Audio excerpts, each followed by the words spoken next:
Hürmetli vatandaş, endi tövendeki haberlerge dikkat kılın.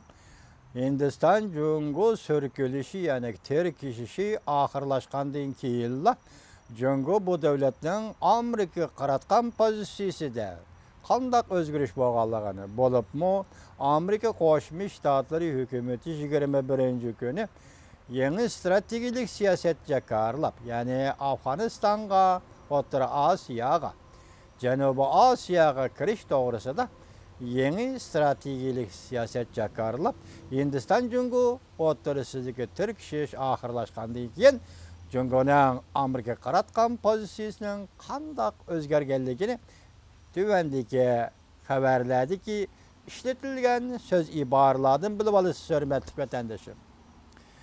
Mavzu mundaq: Jungu qattiq ogohlantirish berib, Çavuşan yerim arılığın vaziyeti nöl noqtaga kelip qaldı deb ko'rsatdi. Mavzula xabar 8 ayning 29 kuni Dovitor betida e'lon qilindi. Xabar mundaq boshlandi. 8 ayning 29 kuni Çavuşan raketa sinaq qilgandan keyin Jungu ogohlantirish berib, Çavuşan yerim arılığın vaziyeti nöl noqtaga kelip qaldı dedi.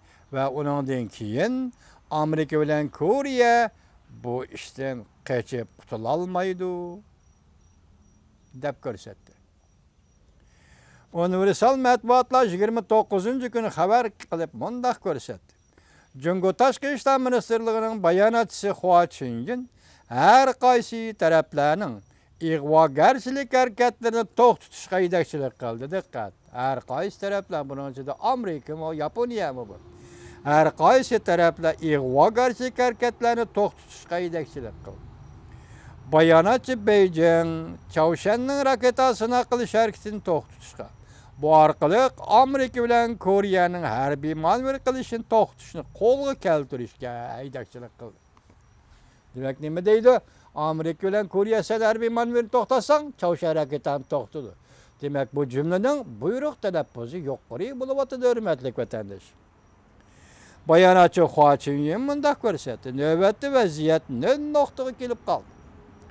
Xatarli krizis tarafga kengayyotir. Xatar krizislikda tarafga kengayyotir.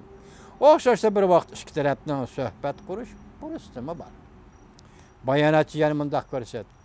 Amerika bilan Koreya birining kayni birini keltirib, harbiy manevr qilyapti. Ular Çavuşanga harbiy besim ishlatyapti. Lekin bundaq yomon sifatlik davr qilishlardan keyin Amerika bilan Koreya Çavuşan masalasini tinch yo'l bilan hal qilishni tez orada ishga oshiramiz deb his qila olamdi. Yuqorqi jumlalarni ko'rdinglar vatandoshim. Bu qatim Çavuşan 26 kuni 3 dona raketa qo'yib berib, 3 kundan keyin yana bir qatim raketa qo'yib berdi. Ya'ni 29-26 kuni 3 raketani biraqli qo'yib berdi. 29 kuni yana raketasini qildi. Koreya davlat mudofaasi mundaq ko'rsatdi. Çavuşan 29 kuni qo'yib bergan raketaning uchish masofasi 2700 kilometr. Prezident Trump Çavuşanga urush tahdidi soldi. Mavzuli xabar. Her qandaq tanlashni ishga oshirishimiz mumkin dedi. Mavzuli xabar 8 ayning 29 kuni Dovitor betida e'lon qildi. Prezident Trump barliq tanlashni ishga solishimiz mumkin deb ko'rsatdi. Prezident Trump Oqsaroyning bayonotida mundaq ko'rsatdi. Çavuşan qo'shnilarni ko'zga ilmidi. Bu harakat barliq, ya'ni Birlashgan Davlatlar Tashkilotiga a'zo barliq davlatlarni va xalqaro prinsiplarni ko'zga ilmaganlikdir. Shundan keyin Prezident Trump Yaponiyaning vaziri Shinzo Abe bilan telefonda so'zlashib, Çavuşan Yaponiya, Amerika ikki davlatga tahdid paydo qildi dedi va shunday ko'rsatdi. Çavuşan Yaponiya, Amerika ikki davlat tahdid paydo qildi dedi. Endilikda yana bir mavzu. Kim Jong-un raketa dedi. Getdi bu. Endiki bu yana bir mavzu. Kim Jong-un raketasını qilib Shinzo Abe'ni cho'chitib uyg'otib etdi. Jiddiylashgan Chavshanning qasdi Amerikada. Jiddiylashgan Chavshanning qasdi, hozir o'zi jiddiylashgan Chavshanning qasdi Amerikada.